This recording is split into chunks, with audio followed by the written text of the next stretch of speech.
What is going on, everybody? Welcome to Slimehouse, a podcast rated PG for crude humor, outrageous hijinks, and mild language. I'm Jared. I'm Jasper. I'm Max. I'm Nelson. And today, we're covering a movie that was one of the first that I thought of when we were brainstorming films, as an example of a then modern or 2010s Slimehouse film.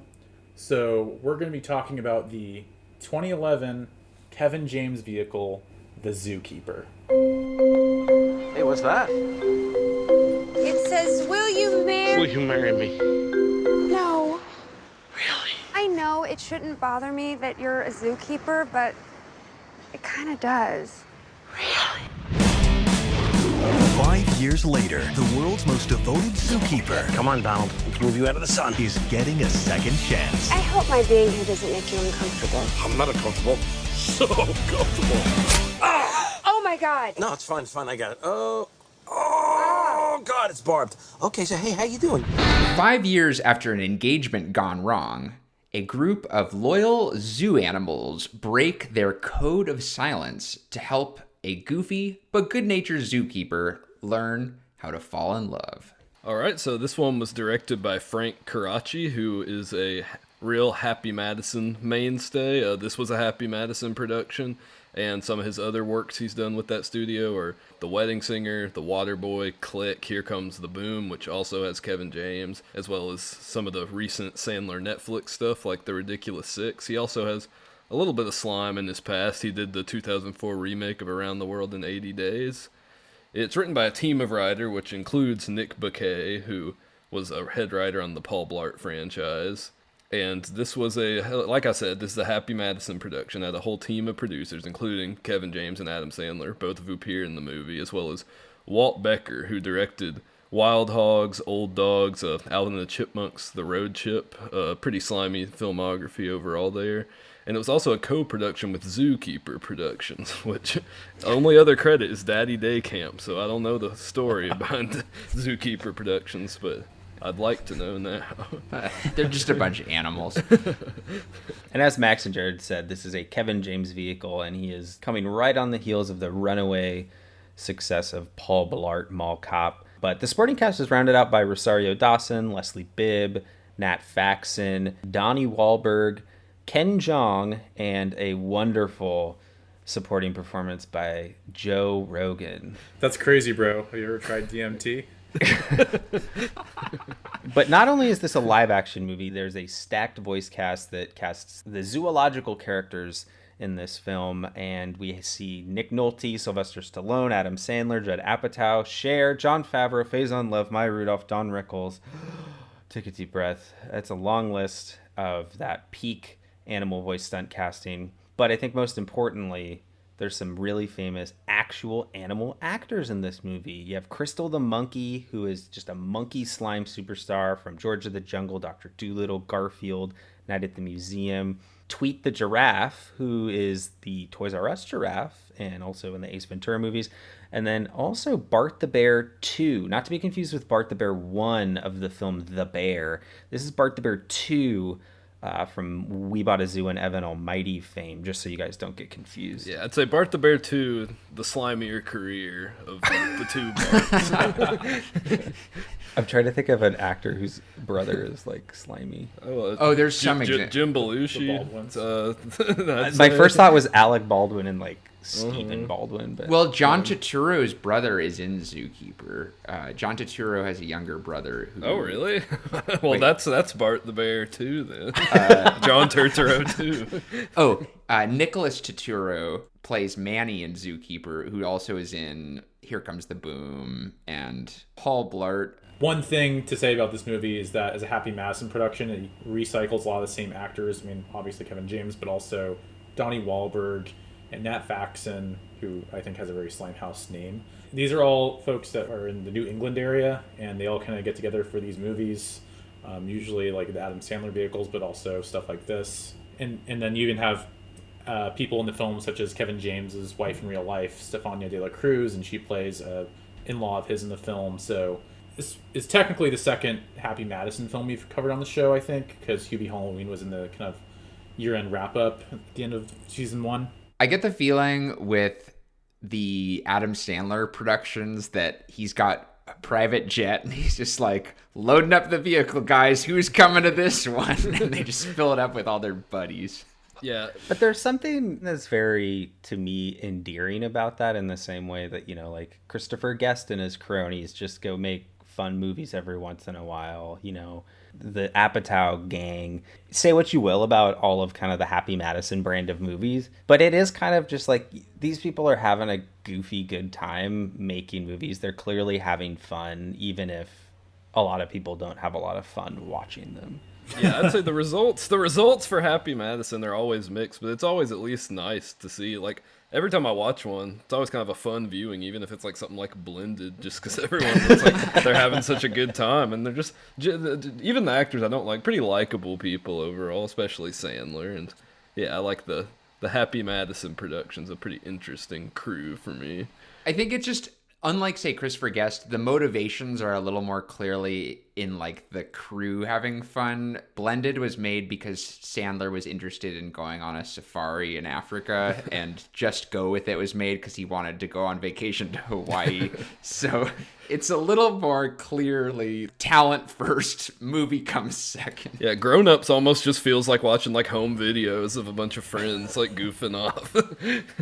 I mean, you would be surprised at how many movies are actually made with the idea of, where does the marketing team want to spend 3 months for a movie? The way I see it, it's like Sandler keeping people employed, and like, yeah, like he's kind of doing things on his whim, but like, I mean, they make enough money to, you know, put on certain people's tables, so that's what matters.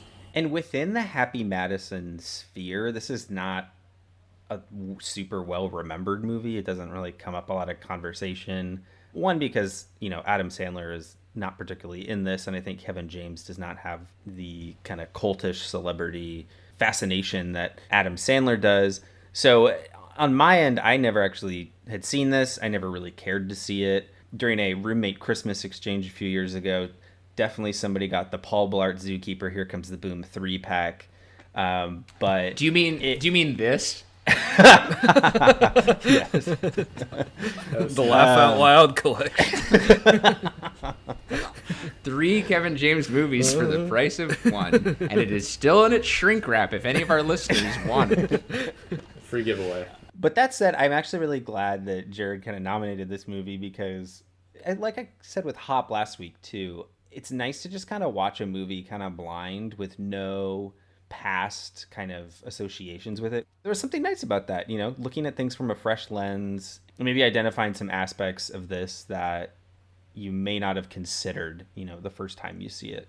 Jared, what was since you're the only one who had seen this, where had you seen it before?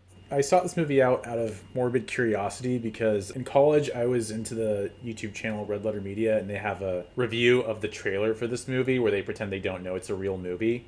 And like, the trailer for this movie is pretty slimy, I would say, but also just kind of like par for course. And so they're basically mocking how by the numbers every beat in the trailer is. And then at the end of the movie, they get a call and they find out it's a real film. And so I actually kind of wanted to go see the movie, like I said, out of morbid curiosity. Me and my roommates watched it one night in college, and we enjoyed it in like sort of a it's so bad it's good kind of way. And we made a lot of inside jokes about it, particularly the just the absurdity of the scene with the gorilla and his motivation to try out chain restaurants such as TGI Fridays.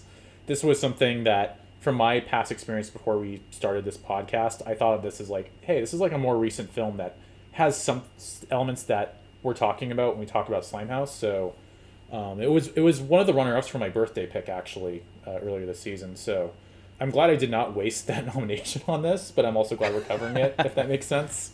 Yeah, kind of tying both Jared and Jasper's points together, we have covered a lot of the seminal Slimehouse movies the last few weeks, and so there is something to be said about sort of a grab bag pick. I remember when we first were interested in doing some sort of Slimehouse project, I definitely had an interest in kind of overturning some stones that I had skipped for whatever reason, and this isn't one that would have crossed my mind at the top of my list. I remember visiting a friend on Martha's Vineyard, actually, and we had the opportunity to go see a movie. The only movie playing in town that weekend was Zookeeper, and decided not to go see it. So I think I rewatched The Social Network with him instead, which was a very good choice. But my point is, I skipped this movie when it came out and swiftly forgot about it. But my pop culture moment, kind of like Jared's Red Letter Media, is that there's an Amy Schumer stand-up bit about this movie. And the gist of it is she's saying that the most unrealistic part about Zookeeper is not the talking animals.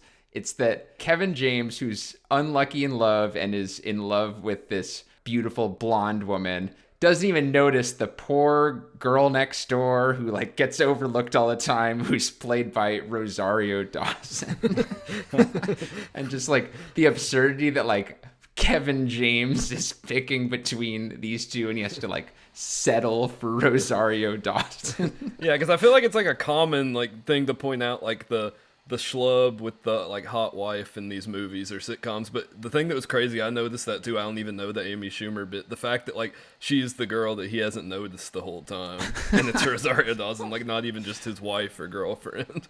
As far as my personal experience with this movie goes, I'd never seen it. I've always liked Adam Sandler, but the Happy Madison stuff that doesn't really prominently have him, I've never really been drawn to. Never been a big Kevin James fan or a Rob Schneider fan or a Nick Swarsden fan, but so I avoided this in theaters. But the trailer, like Jared was saying, really stuck with me, particularly the gorilla who wanted to eat at TGI Fridays.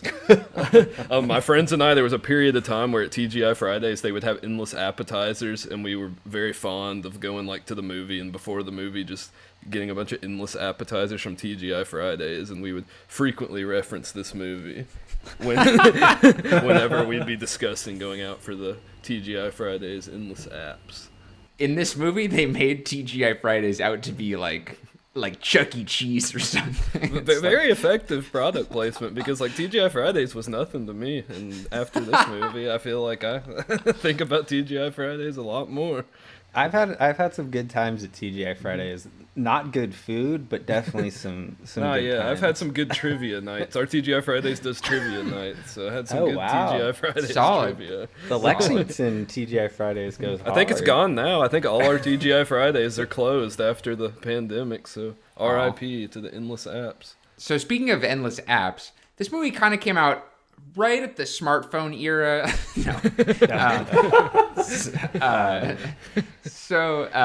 Just kind of putting this into context, it's a 2011 release, like we said, and you could kind of make a case for this as either the end of the swamp era that we're talking about, or maybe the beginning of some Neo Slime. Where do you guys feel like this fits in the Slimehouse timeline? I think when you look at a year like 2011, like, and what was happening in movies at the time, like instant streaming content, like the Netflix shows and movies and Amazon stuff, that hadn't taken off yet. It was primarily theatrical releases that where kind of the prime this slime came from. But like we said, 2004 and 2005 is kind of when Slimehouse in particular was kind of like in decline. I feel like something about the swamp era of Slimehouse to me is it's very defined by having either a kid in the lead or a like CGI animal character in the lead, like the Chipmunks movies or Hop or something in that sort. This having sort of just like a buffoonish adult character, really no kids in this to speak of, feels very much of the late 90s sort of era of Slimehouse, like we saw in Flubber and some stuff like that. Yeah, Max, I totally agree there. It's funny, this movie to me actually kind of felt in the first like 20-30 minutes of that kind of late 90s era where it's not super CGI heavy. It's very warm. It's kind of cozy a movie until it soon then drifts off into like this loony, zany kind of Happy Madison-esque comedy. It feels kind of like an outlier of this later era where I kind of liken it to kind of the post-Alvin and the Chipmunks era where these kid characters are becoming subbed out for CGI characters or talking animals or things like that to be a little bit more marketable. I talked about this with Hop last week too, but whereas Hop felt kind of very rooted in that idea of like, oh, kids don't want to watch movies about kids anymore. They want to watch movies because we have CGI, because we can create all these loony characters, make that the focus of children's entertainment. Whereas this was kind of like playing that old school sentiment of, oh, this is kind of a family movie for all kind of quadrants. There's something for the kids, something for the adults. Yeah, I feel like that's kind of what makes this movie emblematic of the year 2011, where we're kind of between slime eras, and that like Hop came out the exact same year as this, and Hop is, I think, like peak example of like the tone and story I associate with Neo Slime. This, despite the fact that when it came out, and some of the humor and some of the way it looks feels like Neo Slime, a lot of this still feels rooted in not only earlier Slimehouse, sort of the swamp era, but also just in like general Happy Madison comedy. There are two movies that this reminded me of that are from the previous era, and I'll just say them right off the bat. It's Dr. Dolittle and The Animal, and it kind of feels like the last breath of both of those movies. It's kind of rehashing a lot of the similar things. The animal whisperer character who can talk to animals, that's just straight Dolittle. But then The Animal, which was one of the first PG-13 movies I ever saw, and I didn't even realize it was PG-13 because they kind of did market it towards kids, even though it was quite raunchy. But it's a comedian, another Happy Madison comedian, kind of acting a little animalistic, which Kevin James gets to do in certain scenes where, you know, he has to act like a bear or pee in public or whatever he has to do. And it kind of feels like a retread or just like an attempt to kind of breathe that same success in this, where it's a star vehicle, clearly. Like, I'm sure when they put it together, it was built around Kevin James and whatever Kevin James' antics and shticks are. It is a PG movie. It is a family-friendly marketing thing, even though it's a little more, like, some of the topics are a little more adult in terms of, like, the love life and stuff. But, yeah, so I just saw it as, like, a last attempt to kind of do something that worked really well in the late 90s and early 2000s that really is not very common in big budget movies anymore. Maybe on Netflix, but not in theaters by any means.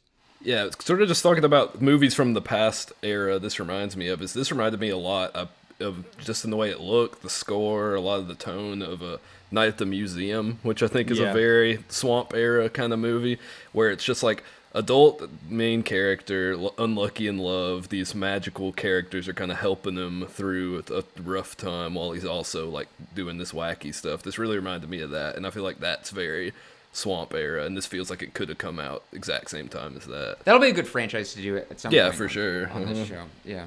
So I guess a good place to start then would be with our character tropes. I think the most obvious one here is the titular Zookeeper, and I feel like Zookeepers lend themselves well to the Slimehouse world, to mixed results. But the first Zookeeper I think of is actually a favorite of Jared's, and that's Osmosis Jones, is also about a zookeeper. There's something about them interacting with animals and the kind of dirtiness that comes with that, and like it's a gross job, but also a very kid-friendly job, and so just that whole bit lent itself very well for a Slimehouse world. And this is also our second movie in a row after last week's Hop where there's a gag around the main character eating carrots raw. One thing I want to say about like the Zookeeper characters in Slimehouse is that they have that uniform, and just like the costume design work on the uniform, you wouldn't think of it, but it really matters because it really sells that this character, you know, the bumbling nature of the character, kind of like got the cargo shorts, the khaki coloring of their uniform. It's just like something about that adult character wearing that uniform just kind of makes you think of them as like almost kind of like younger in spirit than they are, if that makes sense. It does, because zoos are the type of places that you go as a kid, and it's weird that there are no kids in this movie because zoos are such like a field trip friendly thing, and it feels very cut from the mold. And this relates back to what I was saying earlier with it feels very 90s to me. Like there was a very vested interest and promotion of kind of wild animals and zoology, and then in the later 90s when we were growing up. In that way, to me, this feels almost like 10 years too late, this movie. And because Zookeepers were such a thing back, you know, in that specific era when Zoo News and Zaboomafoo were so big.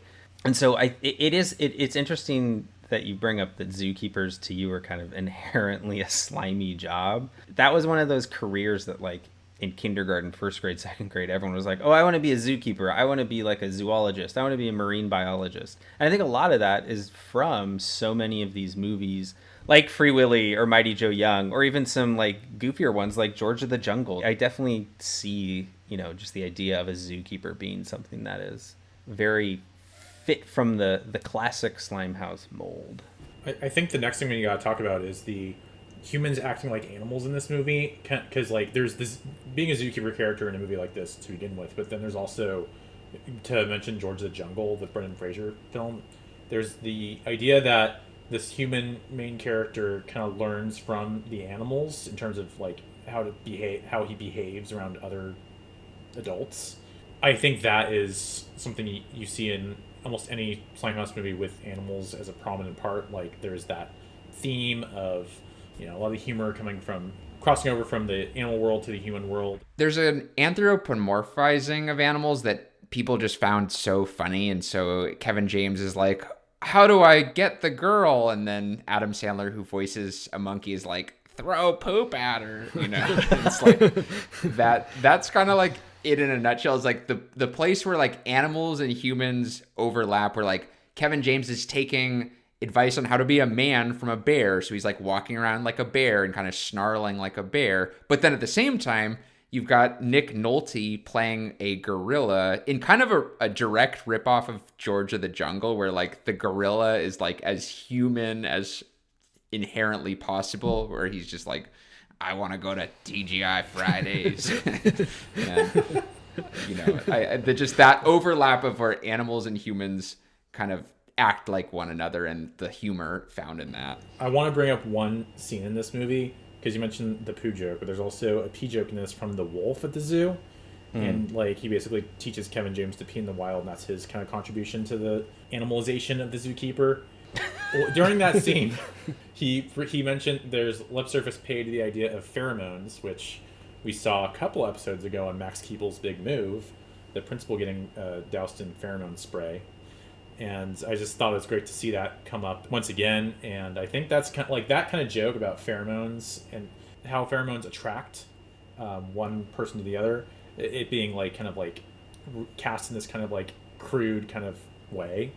I just think that really is like one of the slimiest of the animal slime jokes. On the pee note, one of my favorite jokes in this movie, of which there weren't that many, was when Kevin James is at a fancy restaurant and then he just goes and like pees in a planter in the middle of the restaurant, but nobody else around him seems to notice except the waiter, and the waiter just says, "Sir, we have a bathroom," as if it's like not a big deal that somebody just decided to piss in the plants of the restaurant. Yeah, this movie is chock full of pee and poop jokes. That wolf scene that Jared was talking about, it's a very long scene, and it sort of goes off after he's teaching them how to like pee to attract his mates. There's a very bizarre part where Rosario Dawson catches him peeing, and he claims he's peeing on the wolf to treat poison, and she's like, okay, go ahead, do it. And he has to actually pee on the wolf, and you get the scene of like the wolf reacting and like snarling at him because he doesn't want him to pee on him. And then lots of pee humor in this, and that's probably one of the main slimy aspects of it. I think it's the gross out pee and poop and butts and all that stuff. Another thing that's interesting to me is sort of what animals are.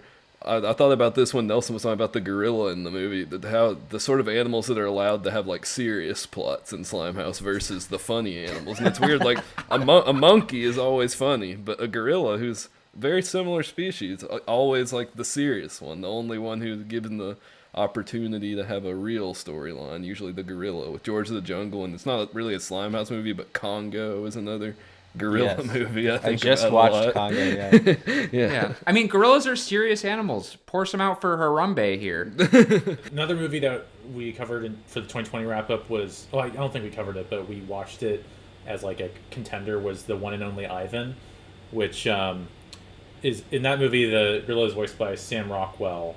I thought about that while watching this, like, the gorilla really wants to be in the wild in that film, One and Only Ivan, but like it never got to go to TGI Fridays and order a gelatin cake and have a brain freeze even. I like that you bring up The One and Only Ivan, Jared. I actually thought about that movie a lot when watching this, for the reason that One and Only Ivan focuses on these zoo animals who also talk, but in a more serious tone, wanting to leave a zoo, which is in a mall, and go back into the wild. And the zookeepers struggle with, do I let them go or not? Zookeeper is the exact opposite. It's the zookeeper is like, do I want to leave the zoo? And the animals are like, oh, you got to stay in the zoo, man. Like, the zoo is the best place to be. And rarely do you see a movie that, like, is a champion for zoos as, like, the place where animals should be. And to me, that pivot is very slimy, and that Slimehouse always seems to have kind of commercial or corporate interests in mind. It's such a champion for those kinds of entertainment.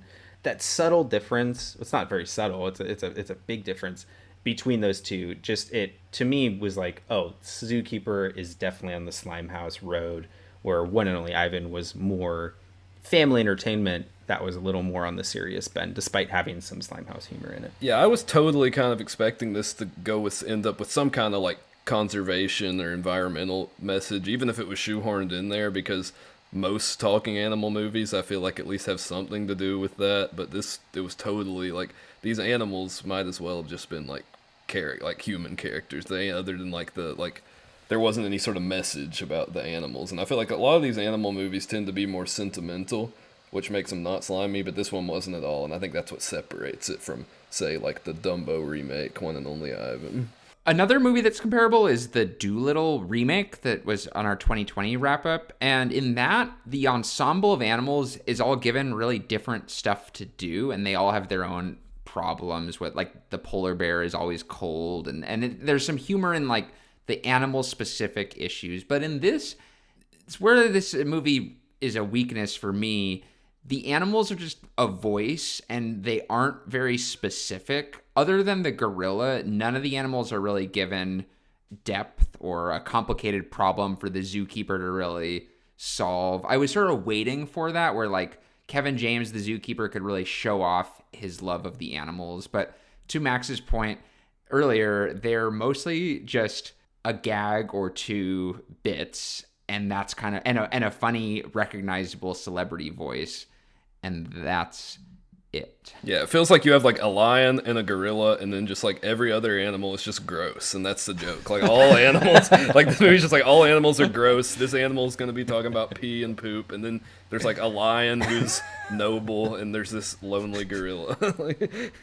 And there are moments where I wanted it to go more slimy, like they're rescuing the lion and they're kind of helping it, and like a little bit of like spit or something lands on Kevin James' face. And in a Slimehouse moment, that'd be like, oh, gross. But it was just like, oh, I'm working, like, no big deal. Keep going, keep working on the animal. Yeah, and overall, that veterinary scene, like, pretty intense, like not comedic really at all. Like, it was a pretty standard, like, we got to save this animal, until it was a Red Bull can. I guess that's kind of the joke there. Yeah, but again, nothing specific, and nothing that, like, made the animal characters dimensional, which was a disappointment to me.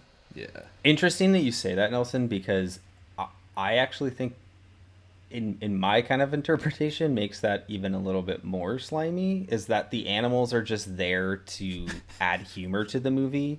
And so to me, the animals are really the heart of the Slimehouse in this movie. The fact that they're kind of personality-less almost like makes them they're able to be so much more crude and off the wall because they don't have a character arc that they need to subscribe to. And even in Dolittle, which I think is a really good reference, a lot of those characters, quote unquote characters, they have their personalities, but they really just throw out one-liners here and there, you know, like the squirrel throws out the worrywart one-liners, and they're not like fully fledged characters. It's just they're vehicles for a specific kind of joke. And in Zookeeper, I think that works a lot of the same way. You have the monkey voiced by Adam Sandler, who is really just makes a lot of like quippy comebacks and one-liners that are kind of non sequiturs to a lot of stuff.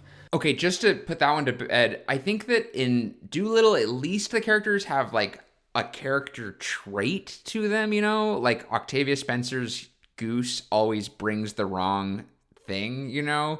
That has some character development to it, whereas in Zookeeper, And maybe this does make it more slimy. They're all just kind of like a peanut gallery, and that's it. You know, like there's not anything, there's less specific animal traits, even for gags, even for humor. I find it's just like, oh, it's Adam Sandler's voice. Haha.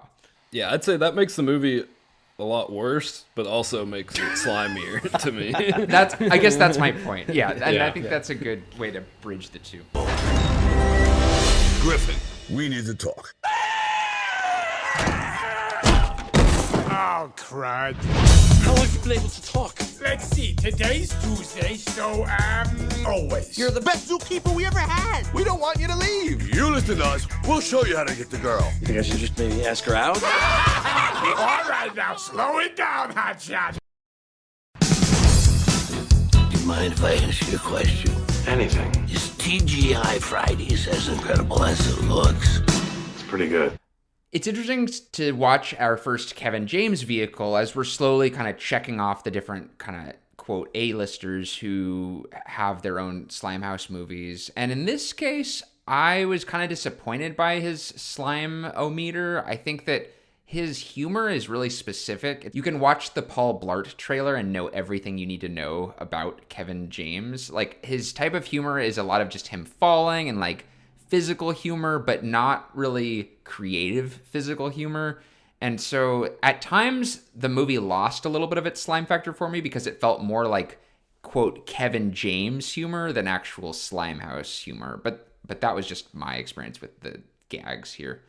Yeah, I think a lot of this, other than like the scenes with the animals, just felt like kind of a Happy Madison movie, just like a PG-rated Happy Madison movie instead of a Slimehouse movie. I think there were definitely a lot of slimy stuff, but there were especially the long portions where it was just Kevin James with his ex or Kevin James with Rosario Dawson that didn't really feel slimy at all to me. I've never really gotten Kevin James as an actor what like his shtick is supposed to really be, so it was weird. He's I the couldn't king really of Queens. I couldn't really figure him out in this because like 1 second he's falling down and being clumsy, then he's like the other second he's like got all these quips and insults, and then he's sort of bumbling and like embarrassing himself in front of women. I just didn't really understand his whole vibe in this or in general as an actor. I think something that really took away from the slime factor on this for me is very Kevin James centric. It's not maybe the main source of humor, but there's a major source of humor. This is the cringe humor in it. There's just a lot of scenes where he'll be talking to his ex-girlfriend and something embarrassing will be happening, or he'll mess up something, or there's one point like a porcupine is sticking in his face, or he gives a wedding speech that's like really bad. Just lots of humor like that of him embarrassing himself that didn't really feel slimy to me, just felt kind of like Happy Madison comedy to me. I mean, we talked about this when we covered Elf last year, and we talked about how in the 2000s, the cringe comedy of like The Office and Curb Your Enthusiasm became a huge force, and I think that trickled down into family films as well. I think this is, I mean, I hadn't thought of it as a cringe comedy primarily. I think it's more slapstick and gross out humor than cringe. I think that's like, it's an interesting overlap of like non-slime humor and slime humor, but I do think for my money anyway, the slime humor does win out. And I think of this in context of Happy Madison as like, we talked about how Robert Rodriguez, he makes more than just Slimehouse movies, but there's the family movies he makes that play a very special part in the slime canon. And like I think about the Happy Madison movies that are family films, such as this, Bedtime Stories. I think those are like those have an interesting place in the slime canon as well, in my opinion. The cringe comedy stuff I didn't necessarily pick up on as kind of that cringe style, but now that we kind of discuss it, I definitely see where a lot of that's coming from. I do think the gross out slapstick kind of outweighs it, but what I think is really interesting about this movie is that and this detracts a little bit from the slime factor for me, is that it tries to be all three of those kinds of humor, often in like the same scenes.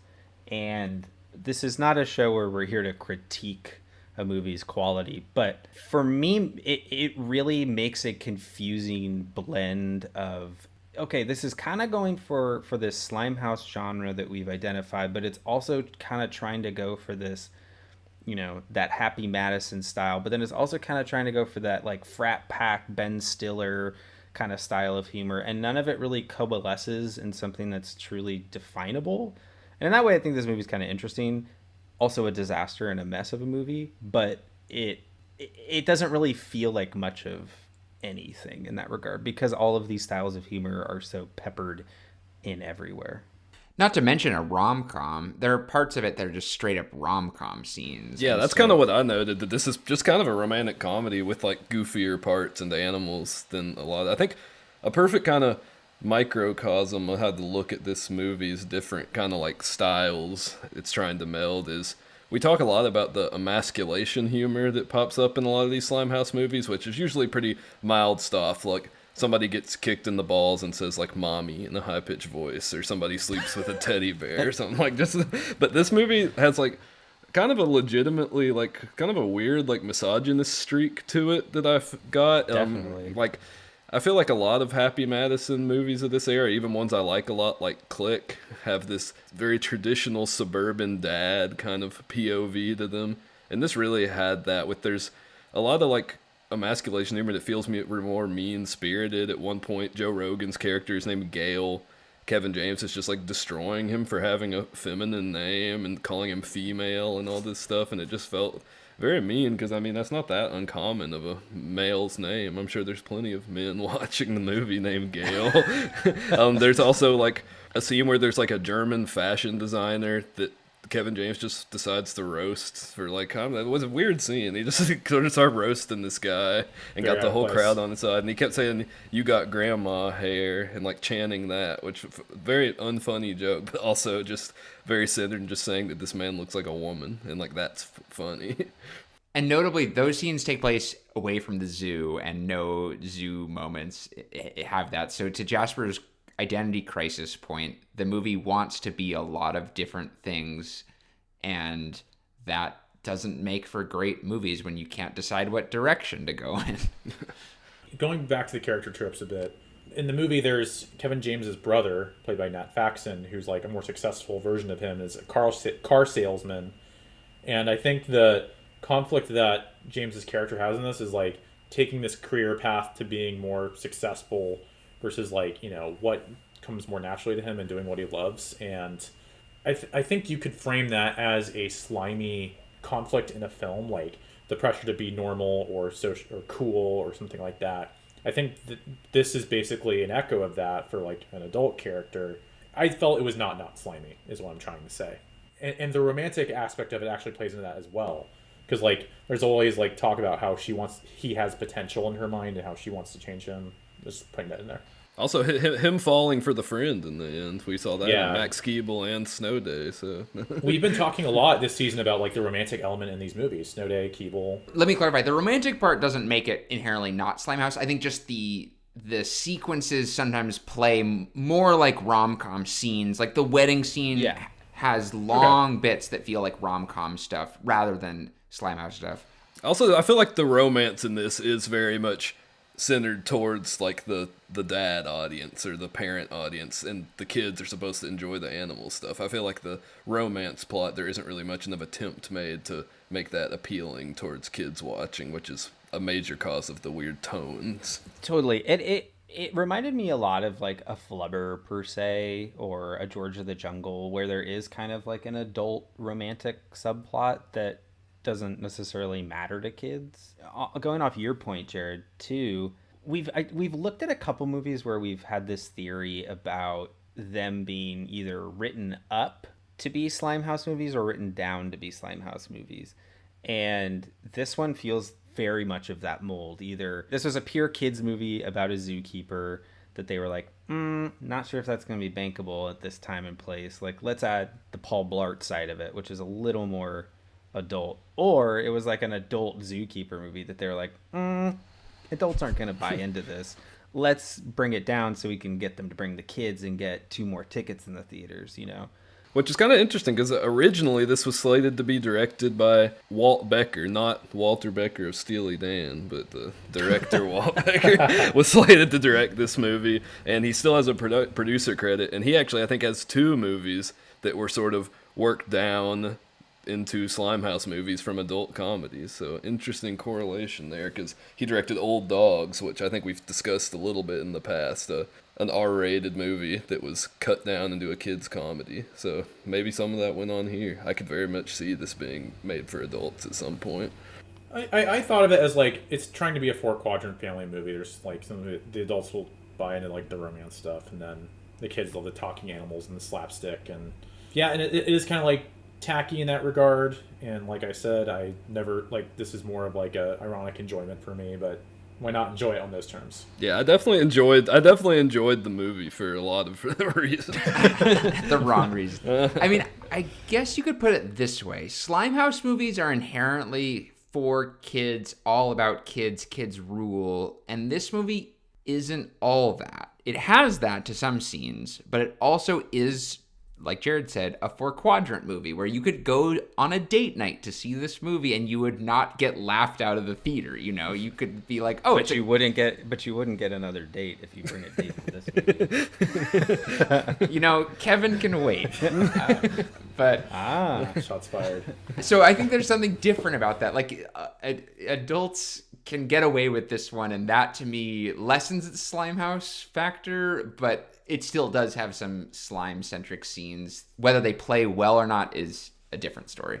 And one thing that we should get into is on that point about how, like, you know, there's stuff that's kind of like more so for the parents than the kids. Is I think I especially feel that way about some of the needle drops in this. The soundtrack has a lot of like boomer classic rock in it, so you know, from the 70s or what have you. And then it's set in like Boston, so like there's even the band Boston has its music in this, of course. But then there's also some scenes where, like, it has the Apple Bottoms Jeans song in it during the TGI Fridays scene. Low by Flo Rida featuring T-Pain. It will be Apple Bottom Jeans to me. Boots with the fur. Yeah, the inclusion of that song to me was very inherently slimy, and that song was, I think, 4 or 5 years old at this point. Yes. But whomever wrote this movie was probably like, "Oh, the kids love that song," even though, like, you know, it was on its way out. But the way they just have Kevin James and like a gorilla like rock it out to "Low" by Flo Rida reminds me of, you know, Home Alone, him dancing around to like 60s Christmas songs or whatnot. It's like finding this like 4-quadrant pop song in a weird way and like centering a entire scene around it that everyone can think is funny. Yeah, I feel like something that really makes this movie's use of, like, we talk about boomer needle drops as being slimy, but in this movie I feel like they're distinctly unslimy because there's a major difference in sort of the presentation, in that I feel like in a lot of the movies when you hear like it's kind of a joke, like, oh, it's lame that these parents like Captain and Tennille, and then like the parents can, like, that's in House Arrest specifically, or say the parents will be like, oh, this is our song, and it's some cheesy like love ballad. But in this, it felt like it was like, oh, Kansas, like, hell yeah, like that's the cool music, or like he gets like a cool car and it plays Motley Crue, and it's not supposed to be lame that it's playing Motley Crue, like you're supposed to be like, oh, Motley Crue, this is a good song. So the way it's using the music is way more sincere in a way that I watched this in a double feature with Click because I hadn't seen it in a long time, which a little bit of a slimy movie, and same director, same Happy Madison crew, of course, and that's a movie that uses music in a very similar way, just as far as just filling it with these like pretty good songs overall, but just these complete like dad rock, FM radio kind of classic rock hits presented in a completely like matter-of-fact way. Yeah, I think that's the Happy Madison blueprint for sure. Yeah, like, that's happy. That's like the Happy Madison version of Slime. Yeah, they always have all this like Boston journey, that kind of stuff. The dance scene to Apple Bottom Jeans comes right before the crowning jewel of this movie, and I feel like this whole moment, it's about a 8-minute scene, and it feels like a trailer package ready to go scene, and that is, I'll just say it and then we can elaborate on it, but Kevin James taking the gorilla out to dinner at TGI Fridays. Yeah, definitely a centerpiece to this movie. and when you see the shot of like them in the car, and the reflection of TGI Fridays logo, and Nick Nolte got paid probably not enough money to go shut. That delivery was so funny. That was like got the biggest laugh out of me from this movie.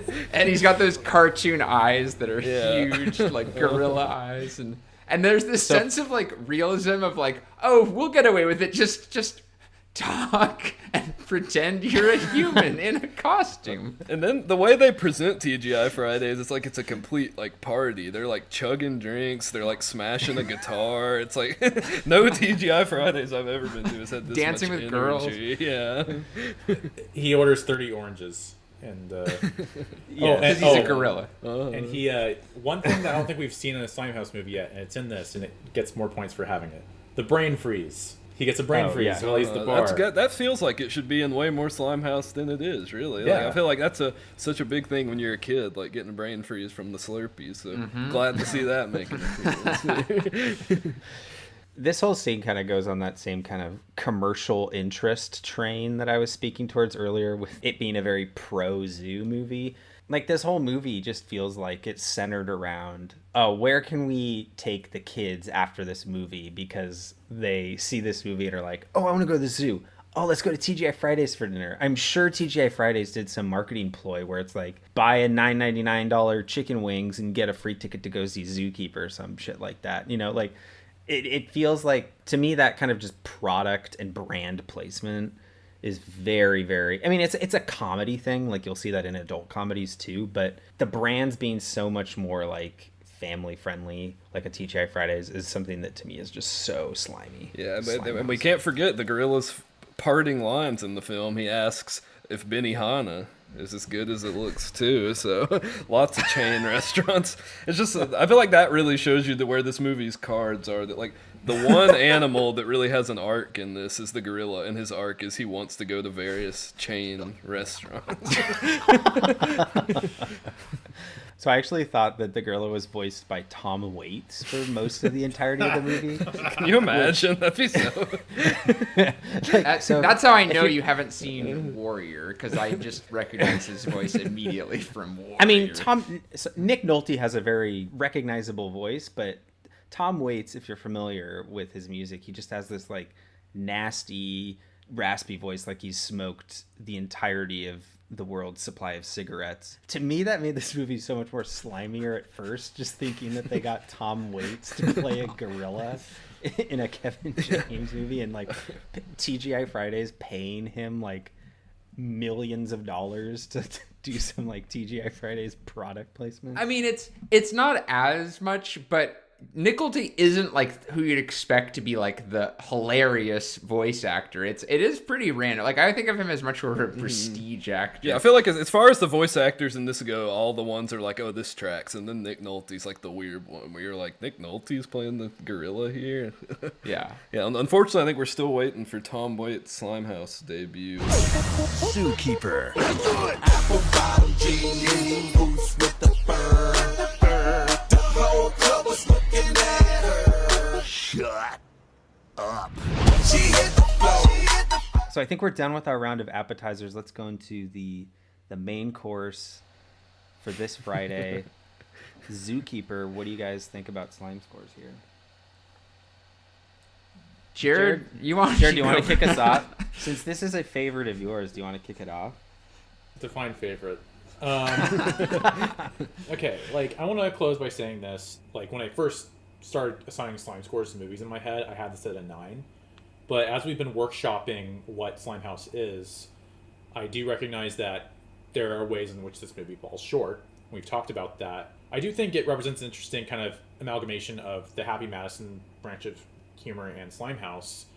And yeah, the romantic comedy stuff is not too slimy, but like when this movie embraces Slimehouse in the zoo, I think it goes pretty full throttle with it. And I just think that kind of dopey quality of the film, it's kind of trashy in a way that I think a lot of Slimehouse is. So I would go from my original score of a 9 to an 8 now. That's where I'm at with this film. And I'll leave it at that.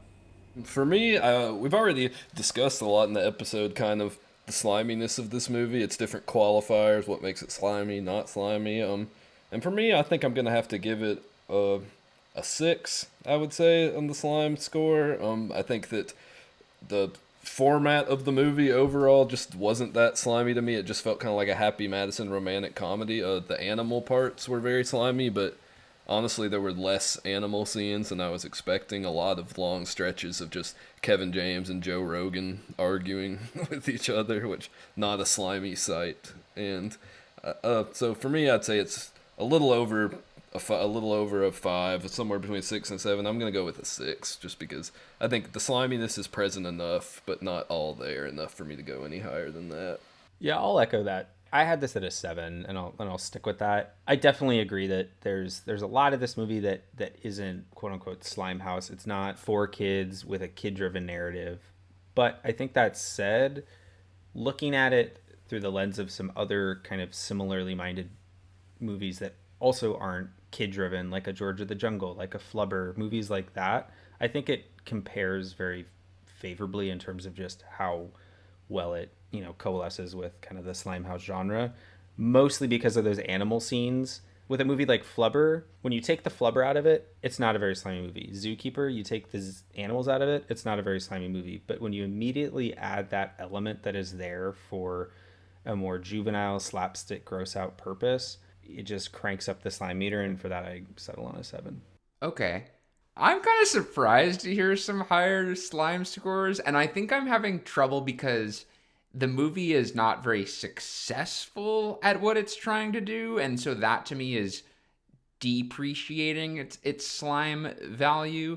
I think there's enough of the non-sliminess for it that it does feel sometimes tacked on when there are Slimehouse moments, as opposed to a movie where like it's built around the gags. I feel like this movie isn't really built around the gags. It's like, oh, the animals like get their little song and dance literally, and then we move on to the next scene or whatever. So it didn't ring to me as like super slimy. And I think that's also, the last thing I'll say is that's also partially because it's the era it's in. It's just like, it's a later era where like slime is not vogue by any means. And so they're almost like timid about their sliminess. But I also recognize the points you guys have, and I'm not saying it's not a Slimehouse movie, but for me it's not as much of a banner Slimehouse movie, so I'm gonna settle on a 4. It's interesting you bring up the era, Nelson, and this is something that as we workshop what is Slimehouse, it's interesting to kind of watch a movie in a vacuum and say, oh yeah, this came out in 2011, this came out past the peak, but does that make it less of a Slimehouse movie or more of a Slimehouse movie? In the same way, like a noir movie coming out in the 70s, does that make it less of a noir movie or more of a noir movie? And that's something I think we should continue to explore, because Slimehouse, when we describe it to a lot of people, I think one of the first things that I always say is family movies, typically in the late 90s, early 2000s, and it becomes such a defining part of what Slimehouse is. But I think as we move forward, really looking at, does the era particularly matter as much as the styles of humor, the aesthetics, the players involved? Well, when I tell people about Slimehouse, the podcast, the way I try and differentiate it from like, this is just a podcast about us talking about movies we grew up with, we have to eventually get into movies that came out after our time, such as Zookeeper and Hop. And I think that's what makes this show really original, is that like we're looking at how the content we grew up with kind of like had a ripple effect into this new era, and I'm glad we're doing it. Yeah, also, just to sort of jump in there, I will say that coming out in 2011 does not mean it's not a Slimehouse movie or not able to be a Slimehouse movie, but I think that it's not as full throttle as, say, something like The War with Grandpa, which is not of the peak era, but is unabashedly kids rule, batshit crazy. Hence why it was our number 2 movie of 2020. So I think that's the distinction I'm making. But I do agree. I think the era, as a film lover of film history, I think the era specifics are always of a fascination to me. And that Zookeeper, super interesting movie to look at. Recommend you guys check it out. We're going to go over to TGI Fridays right now. But before we do that, we're actually been trying a new little game for next week. At the end of every month, we're going to be doing a Slimehouse shuffle. So we have our watch list on Letterboxd, and one of us will use the shuffle feature, and whichever movie comes up is the movie we will be reviewing next week. And just to give a couple more details on this, we have somewhere in the range of 600 to 700 movies. It's 737. I'm looking at the list right now. The only rule that's key to know is that if it's a franchise, let's say we land upon Alvin and the Chipmunks Chipwrecked, well, then we would do the first in that series if we have not yet covered that franchise. Or if we've covered the first installment, we'll do the second episode. That's the only variation of what we might land on.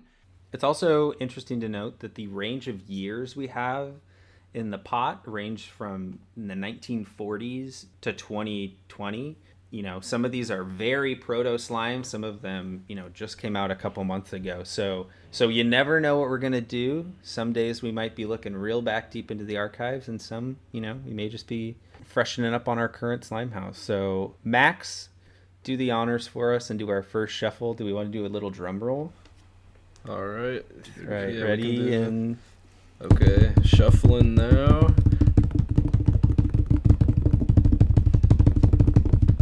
All right, the choice is Airborne from 1993. A classic. It's a rollerblading film that also involves zoologists. Nice. So I think we're in for a good time. A movie I've never heard of. So. Nah, me neither. So very much looking forward. Whoa, it's got Seth Green and Jack Black in it. Holy oh yeah. I definitely added this to the list. I remember finding this on Letterboxd in another list. I forget what the actual context was, but I added it immediately to our watch list. So I'm glad that it popped up for this.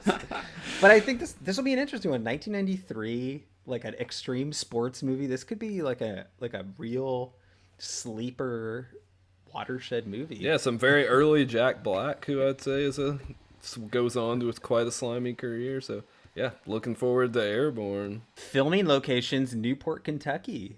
Oh wow, another Kentucky classic. We got Airborne. And that's Zookeeper, and next week we'll be diving into our first random shuffle, one that none of us have seen, Airborne. So we'll see you then. Slimehouse, a podcast created by Jared Anderson, Jasper Birnbaum, Max Morris, and H. Nelson Tracy. If you like this episode, you can find more fun on slimehousepod.com. Our website is created by Brian Hume of Valencia Creative Company. Our theme music composed by Greta Russell. Support this podcast at anchor.fm/SlimehousePod or by following us on social media at SlimehousePod on all platforms.